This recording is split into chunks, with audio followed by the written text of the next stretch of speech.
2026 ఫిబ్రవరి 27వ తారీఖు శుక్రవారం శుక్లపక్ష ఏకాదశి.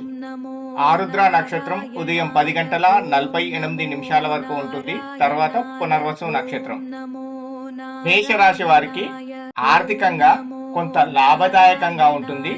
ఆగిపోయిన పనులు పూర్తయ్యే అవకాశం ఉంది. వృషభ రాశి వారికి ఉద్యోగంలో అనుకూలత, అధికారుల ప్రశంసలు అందే అవకాశం ఉంది. మిథున రాశి వారికి దూర ప్రయాణాలు కలిసి వస్తాయి. కర్కాటక రాశి వారు ఆరోగ్యం పట్ల జాగ్రత్త వహించాలి, ఖర్చులు పెరిగే అవకాశం ఉంది. సింహ రాశి వారికి భాగస్వామ్య వ్యాపారాలలో లాభాలు కలిసి వచ్చే అవకాశం ఉంది. కన్యా రాశి వారికి కోర్టు వ్యవహారాలు అనుకూలంగా వచ్చే అవకాశం ఉంది. తులా రాశి వారికి కొత్త పెట్టుబడులకు సమయం బాగుంటుంది.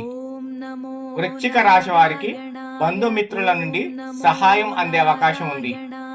ధనస్సు రాశి వారికి సోదరుల సఖ్యత పెరిగే సమయం ఆసన్నమైంది. మకర రాశి వారికి ఆకస్మిక ధనలాభం కలిగే సూచనలున్నాయి. కుంభరాశి వారికి ఆత్మవిశ్వాసం పెరుగుతుంది. నూతన ప్రయత్నాలు ఫలించే అవకాశం ఉంది. మీన రాశి వారికి అనవసర ఖర్చులు పెరిగే అవకాశం ఉంది. తగ్గించుకుంటే బాగుంటుంది. పాల్గొన మాసం శుక్లపక్షంలో వచ్చే ఏకాదశిని అమలకి ఏకాదశి అని పిలుస్తారు. సంస్కృతంలో అమలక అంటే ఉసిరి చెట్టు అని అర్థము. ఈ ఏకాదశి రోజు అమలకి ఏకాదశి వ్రతాన్ని చేయడం వల్ల మనం తెలిసి తెలియక ఎన్నో పాపాలు చేస్తూ ఉంటాం.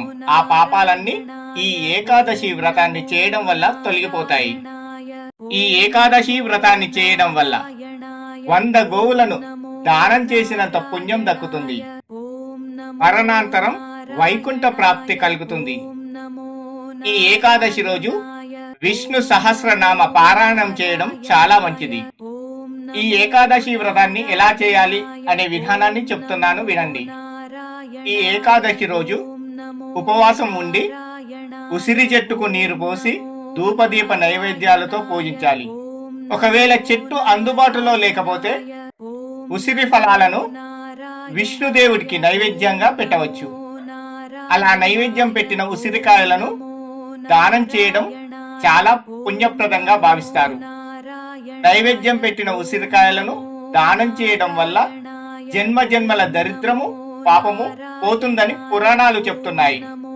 రాత్రి సమయాల్లో భజనలు, కీర్తనలు, జాగరణ చేయడం వల్ల రెట్టింపు ఫలితం వస్తుంది. పురాణ కథల ప్రకారం ఒకప్పుడు చైత్రరథుడు అనే రాజు తన రాజ్యంలోని ప్రజలందరితో కలిసి ఈ ఏకాదశి వ్రతాన్ని ఆచరించాడని శాస్త్రం చెప్తుంది. ఆ సమయంలో ఒక వేటగాడు ఆకలితో ఉండి ఆ పూజను చూస్తూ రాత్రంతా జాగరణ చేశాడట.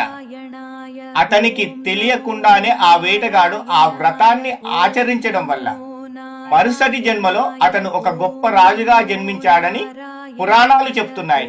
కాబట్టి ఈ రోజు ఎవరైతే ఏకాదశి వ్రతాన్ని ఆచరిస్తారో వారికి జన్మ జన్మల పుణ్యం దక్కుతుందని శాస్త్రం చెప్తుంది.